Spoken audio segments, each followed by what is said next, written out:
she has speed, she has height, takes all the defenders. She's actually got 4 defenders on her at that point and still manages to get a shot off. Not only a shot, almost a perfect shot. Centering pass, in front, shot and score, Bobbie Hall!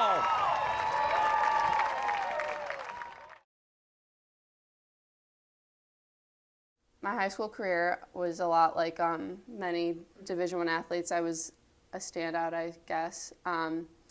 I got a lot of awards, like All-State. ESPN featured me in something, and I was like the local player of the year. I used to play volleyball in the beginning of high school, but then I just focused on basketball and lacrosse.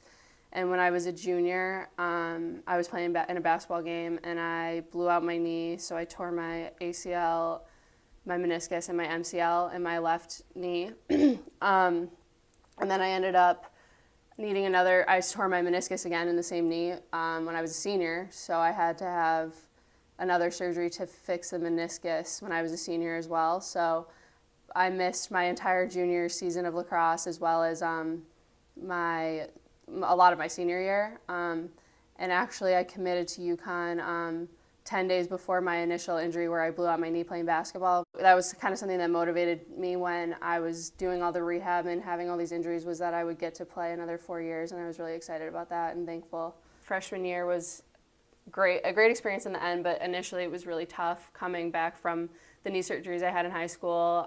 By the end of it, it was a great experience, and I was really happy, and I was in good shape again, and I didn't have to play with any kind of brace anymore, because I went from like playing with braces and sleeves and just a lot, which I hated that. And by the end of my freshman year, I didn't use anything, so that was nice. And I had a good summer. I stayed in good shape, and I came back in the fall of my sophomore year, and I was in really good shape for me actually. And it was like one of the first weeks of our fall ball, and I tore my same ACL again. One of my teammates was. We were playing 1v1, and we kind of had a collision. Her knee kind of went into mine, and it just blew it out right away. Just the ACL this time, no other ligaments, but it was the same ACL, which is pretty rare.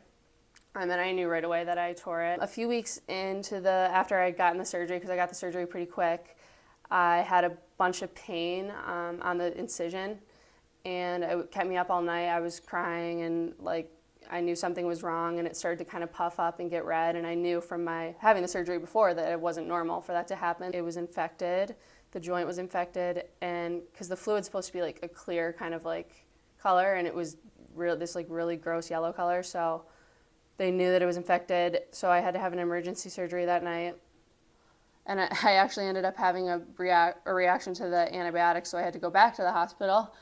So it was a crazy, horrible fall for me. That was really challenging, and I learned that because of what had happened and my injuries, that it wasn't gonna be a good idea for me to play anymore. So they medically disqualified me because of my injuries, and it was really hard for me, obviously, like it would be for anyone.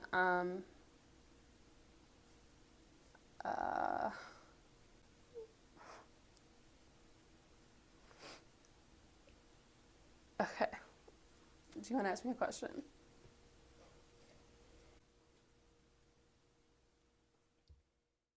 Our coach was actually really nice when I had to tell her.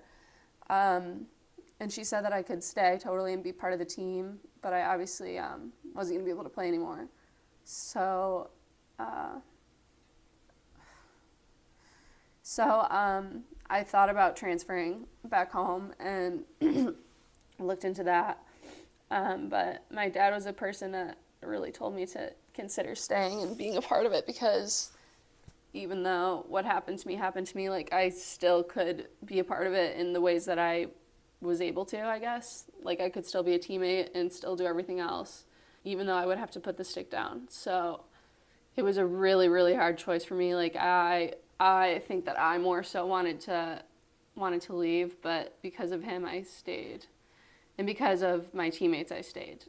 I would say, if nothing else, Bobbie is just a constant reminder of how grateful we should be to be healthy athletes running around out there. because that was just ripped away from her. I think that I'm happy I stayed because I got to be with them and be with my girls, and I don't think that I would have enjoyed college how I do if I would have left and been away from them and not seen them on the field and help with everything I can. Not being a part of it wouldn't have been easy for me. And even though it's been really hard, I think that would have been harder to kind of just be away and not be a part of it at all. Even though my role is much, much different, I kind of like going from being a player to not being able to play anymore, not because you want to, but because you have to. It's just sort of, it's been really hard. But like I said, I think that being away and not being a part of it would have been worse. So I try not to be negative about it and try not to talk about it really ever. So, because it could always be worse. And I think that staying, if you're going to stay, you might as well, enjoy it and not be negative and wish I could play and voice to other players that I wish I could play, because that's not helping them at all, and that's not, I don't want people to feel sorry for me. So I've just tried to make the best of it, even though it's been really hard. Wake up, wake up, wake up, wake up, wake up, wake up, wake up, wake up, go again.